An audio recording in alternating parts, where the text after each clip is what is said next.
Welcome to the deep dive. Today we're diving into just one specific flower, Celosia.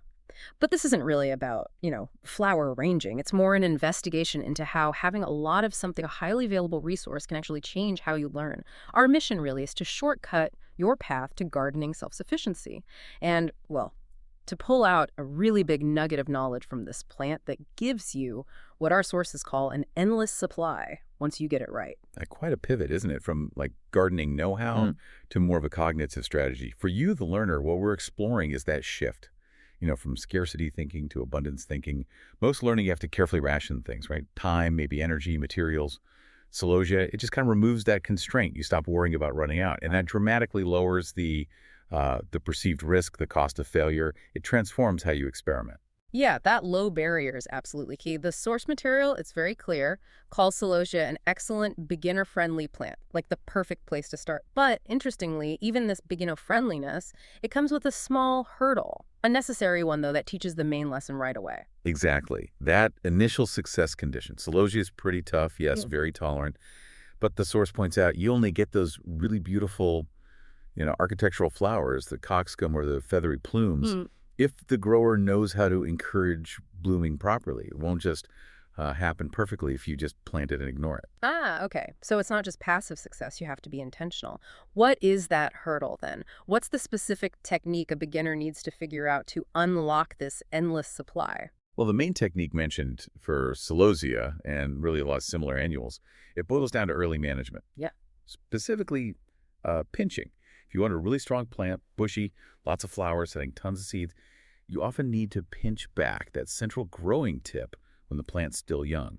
It basically tells the plant, okay, don't just grow straight up. It redirects the energy, makes it bushier, more branches, and way more flowers in the end. So that little bit of discipline, that specific knowledge, that's your price of entry, so to speak. Right, pinching back. And the return on that small action is huge. It's a basic gardening lesson, but the reward is almost instant, and it scales up massively. Once you nail that technique on just one mature plant, get it to flower well and set seed, you basically flip from being a student to a producer. You're suddenly in that endless supply of seeds for all upcoming projects zone. Yes. And that phrase, endless supply, that's like the economic engine driving this whole learning model. It totally shifts your approach away from, conservation hoarding like you do when you buy one tiny packet of expensive seeds. It shifts towards a strategy of, well, aggressive use, almost reckless, maybe. You're not just growing a pretty flower anymore. You're generating this high volume, self-renewing, super low cost gardening currency. Okay, gardening currency. I like that. Let's unpack that. So a beginner suddenly has this huge pile of potential. What are they even looking for? What do these little seeds actually look like when they fall out of the flower head? The description is very specific, which is good. Helps you find them. They're tiny, really small, perfectly round, and they have this very striking, shiny black look. Really catches the light. The author even says they're similar to amaranth seeds in size and color. It's a great comparison, actually. It gives you a really good mental picture if you're harvesting them for the first time. They're not like rough or brown or anything. They look like tiny, polished black pearls. That comparison definitely helps. Amaranth seeds are pretty distinct, too. Okay, so we found them, these little black pearls. Now, keeping them good. Preservation.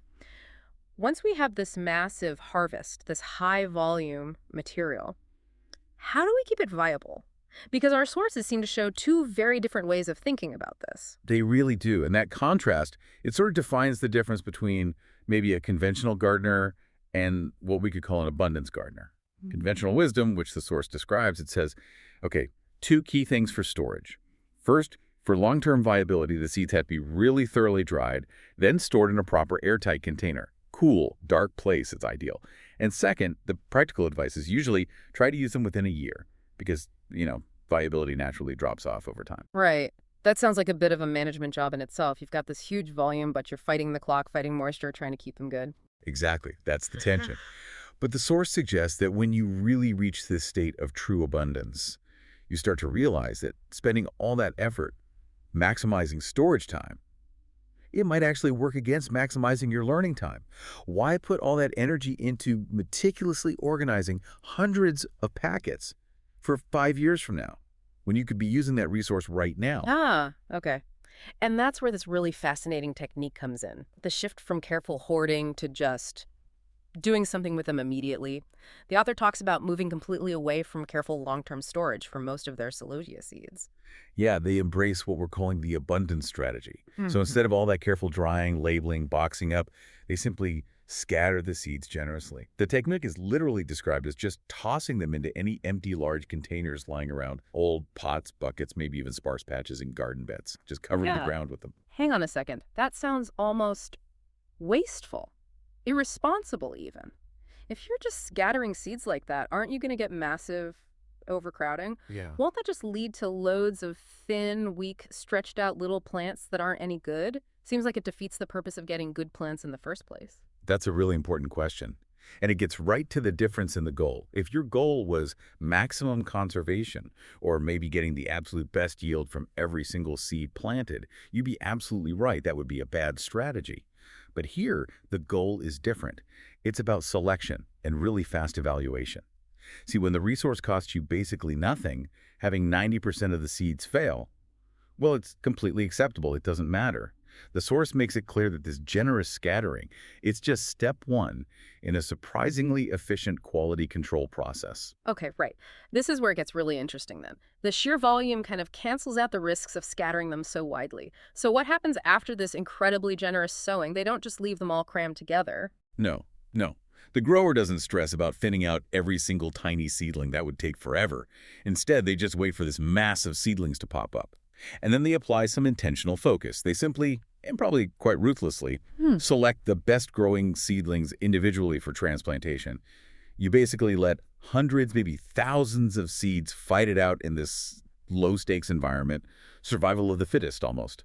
And you only bother moving the strongest, the most vigorous ones into your proper garden spots or specific project containers. Huh. So instead of carefully nurturing maybe 10 precious seeds, you're letting natural competition do the initial selection work for you.